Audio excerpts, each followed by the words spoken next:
জীবন দিয়ে দেব, তারপরেও মুসলমান কখনো ঈমান বিক্রি করবে না।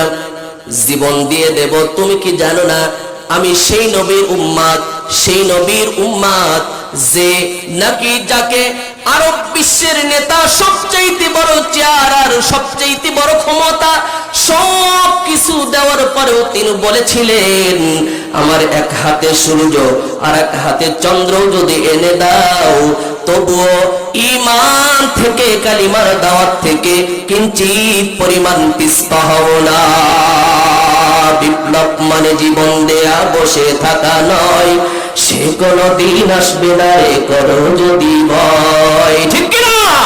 বিপ্লব মানে জীবন দেয়া বসে থাকা নয়, সে কোনদিন আসবে না রে করো যদি ভয়।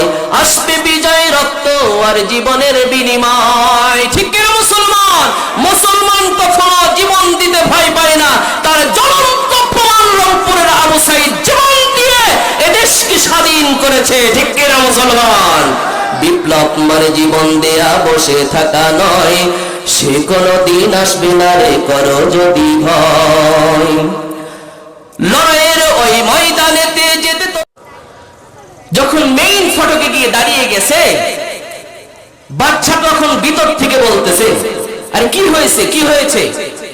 তখন ওই উজিরটা বলতেছে বাচ্চা এ তো শিকল খুলতে বলতেছে, শিকল খোলা ছাড়া সে ভিতরে প্রবেশ করবে না। বাচ্চা বলে না না, এই শিকল কখনো খোলা হয় নাই, এই শিকল খোলা হবে না।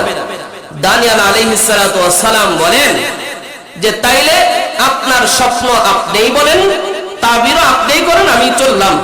কোথায়? সে তো কারাগারে আবদ্ধ, এর চাইতে বেশি কিছু কি দিতে পারবে? আরে বাংলার বীর মতিউর রহমান নিজামী রাহিমাহুল্লাহ, নাম শুনছেন? জানেন না আপনারা? আরে বাংলার বীর মুজাহিদ, আমাদের পাবনার কৃতি সন্তান, মৃত্যুর সময় সে হাসি খুশিতে কালিমা পড়তে পড়তে, সে জিকির করতে করতে ফাঁসির কাষ্ঠে ঝুলেছেন। আল্লাহু আকবার বলেন। আর ঈমান তত্ত্ব এটাই যে বাতিলকে দেখে কিঞ্চিত পরিমাণ ভয় পাবে না, বাতিলকে দেখে কখনোই ডরে ভয়ে পিছপা হবে না। আল্লাহ তো বলছেন জাআল হক ওয়া যাহাকাল বাতিল ইন্নাল বাতিলা কানা যাহুকা। হক আসবে তো বাতিল পলায়ন করবে।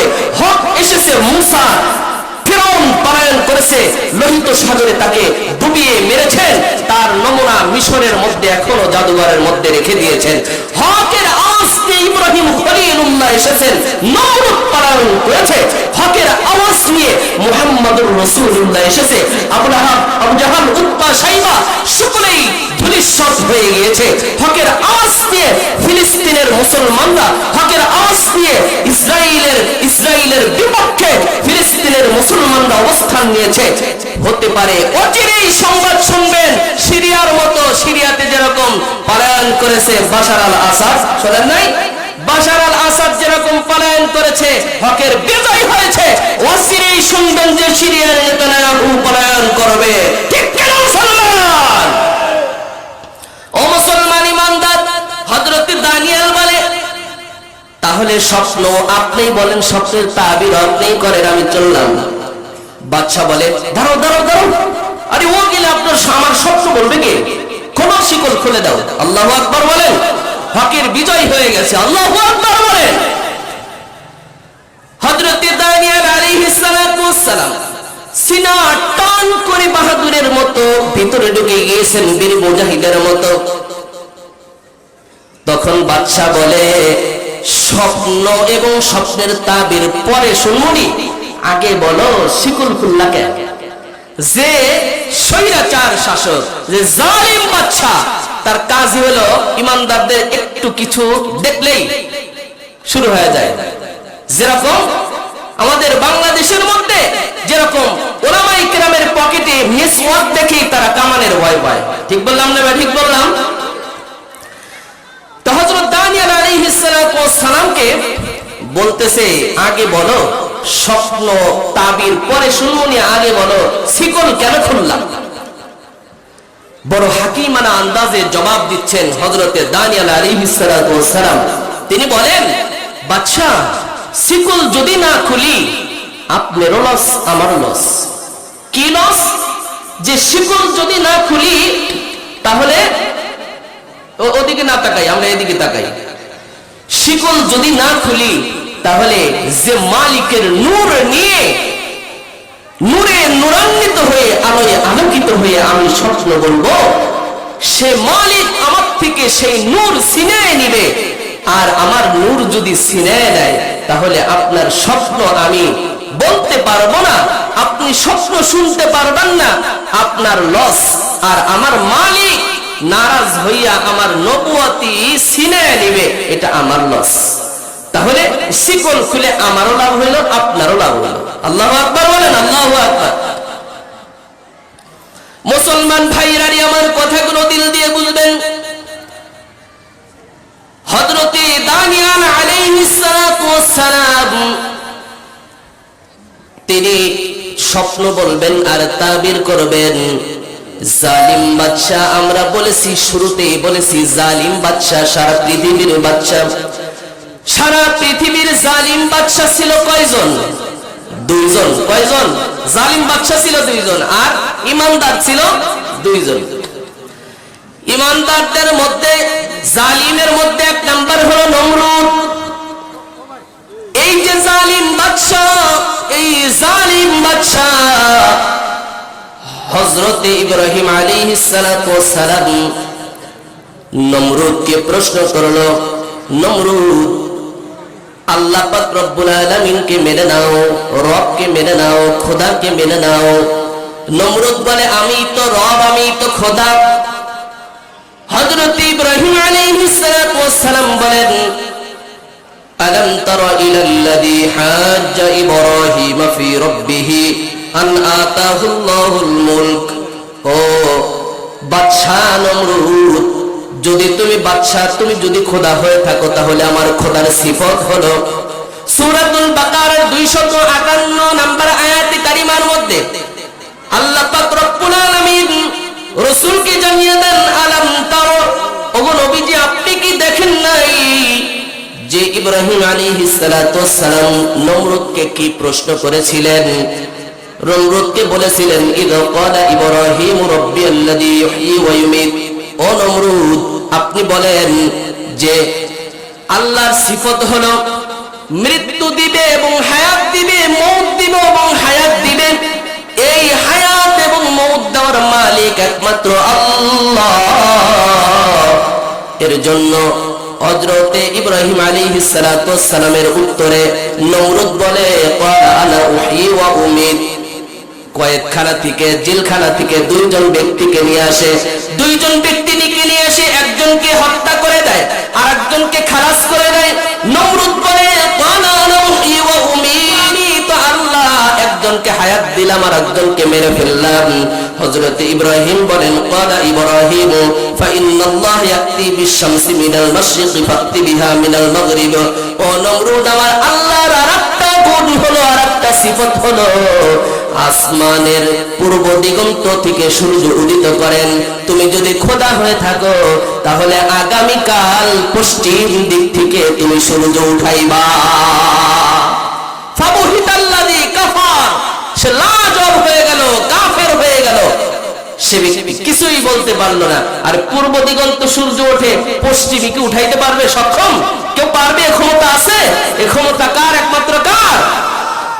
ও মুসলমান ইমানদার বাপজিরা আমার, এই যে জালিম বাদশা মিস্টার নমরুদ আর বক্তে নসর, এই দুইজন জালিম বাদশা হযরতে দানিয়েল আলাইহিস সালাতু ওয়াস সালাম আলোচনা শেষ করে দেব বন্ধুগণ আমার।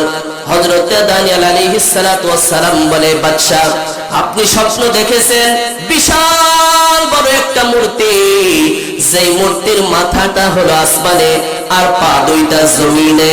মাথাটা আসমানে, পা দুইটা জমিনে। বিশাল বড় মূর্তি। এই বিশাল বড় মূর্তির উপরে সাত আসমানের উপর থেকে একটা পাথর, সেই পাথরটা মূর্তির মাথার উপর পড়েছে। এই মূর্তির মাথার উপর পড়ে মূর্তিটা ভেঙে চুরে খান খান হয়ে একটা চাটিয়াল ময়দানের মধ্যে সয়লাভ হয়ে গিয়েছে। এটা দেখে আপনি ভয়ে থরথর করে কেঁপে আপনার স্বপ্ন ভেঙে গিয়েছে। আল্লাহু আকবার বলেন। মুসলমান ভাইরানি আমার, হযরতে দানিয়েল আলাইহিস সালাতু ওয়াস সালাম শব্দ যখন বলেছেন, বাদশা বুখতে নসর বলে, হ্যাঁ এটাই তো দেখছি, ঠিকই আছে, দেখা মাত্র আমার ঘুম ভেঙে গেছে, খুব ভয় পেয়েছি, চরম আকারের ভয় পেয়েছি। তারপরে যেন কি হয়েছে, স্বপ্নের একটু তাবির করো, স্বপ্ন তো শুনলাম, একটু তাবির বলো, স্বপ্নটা কি? হযরতে দানিয়েল আলাইহিস সালাতু ওয়াস সালাম বলেন, বাদশা আপনি বিশাল বড় মূর্তি, এই বিশাল বড় মূর্তি দেখার পরে আপনি দেখতে পাইলেন মূর্তির মাথাটা এক কালার, তার বডিটা আর এক কালার, তার পেটটা আর এক কালার, তার পা দুইটা আর এক কালারের। কয়টা? মাথা, বডি, পেট এবং পা, চারটা শ্রেণী, চারটা কালারের। এই চার কালারের আপনি মূর্তি দেখেছেন।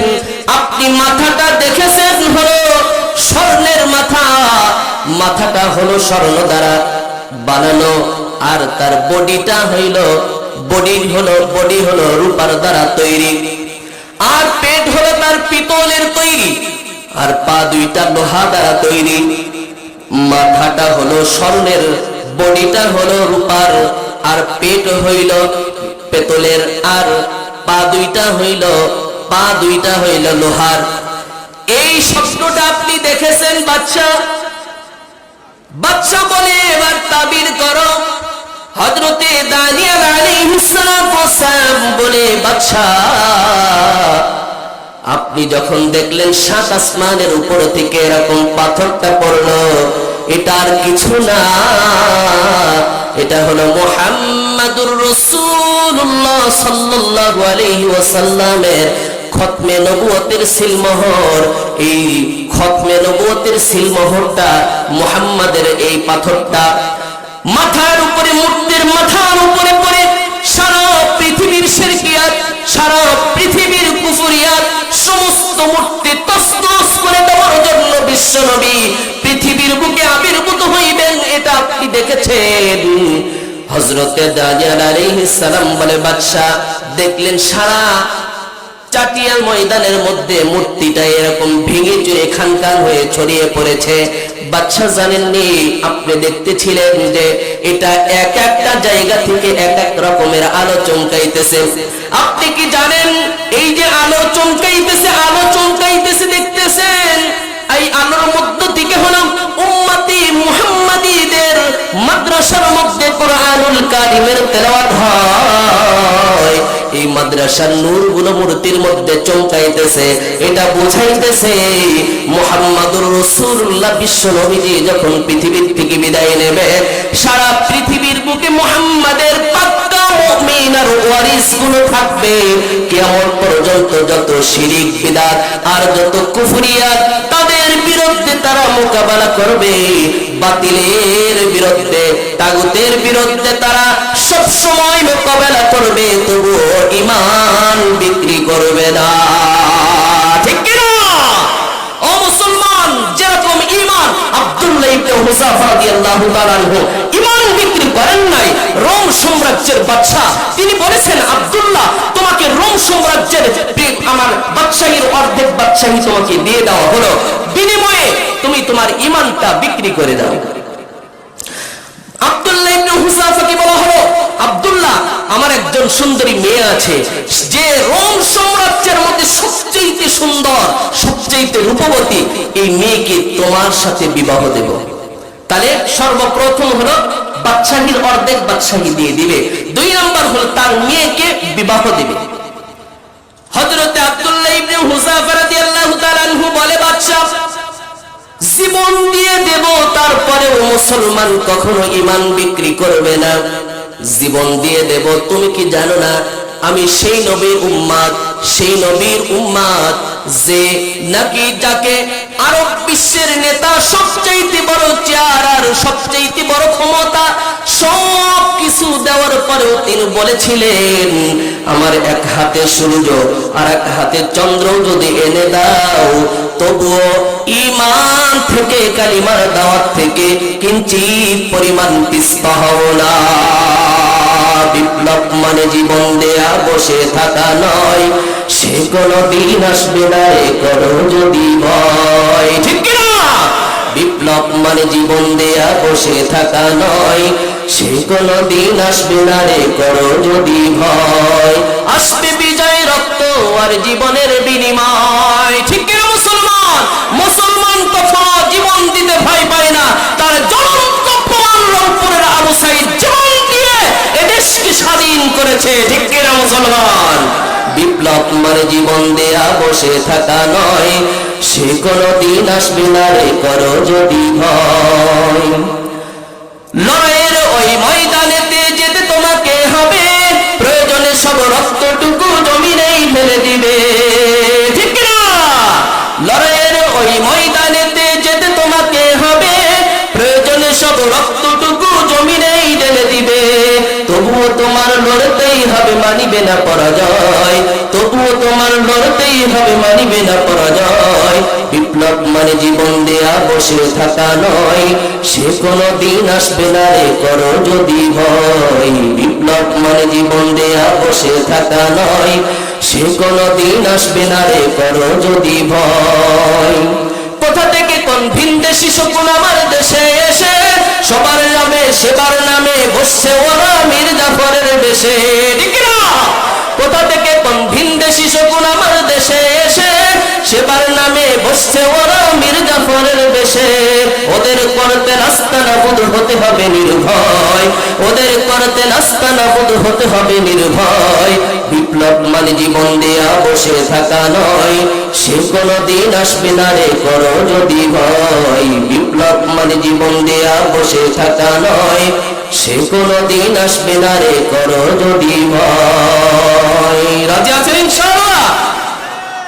আবার যদি ওলামায়ে কেরামের পক্ষ থেকে ডাক আসে, যদি তাগুতের বিরুদ্ধে বাতিলের বিরুদ্ধে অবস্থান নিতে হয়, রক্ত দেওয়ার জন্য ইসলামের পক্ষে রক্ত দেওয়ার জন্য কে কে প্রস্তুত আছেন? হাত উঁচু করে দেখিয়ে দেন।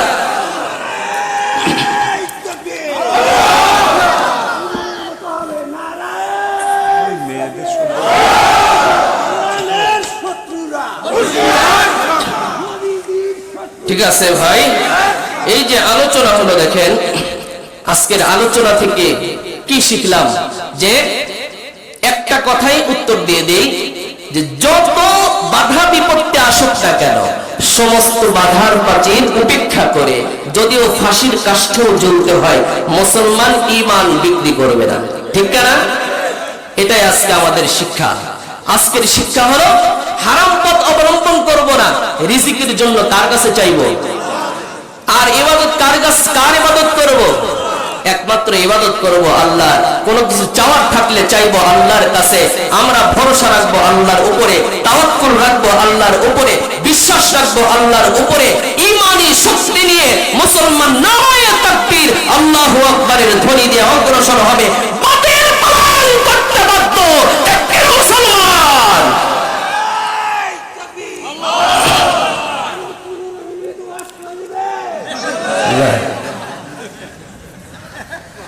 12টা বেজে গেছে, 12টার উপরে আর আলোচনা হবে না।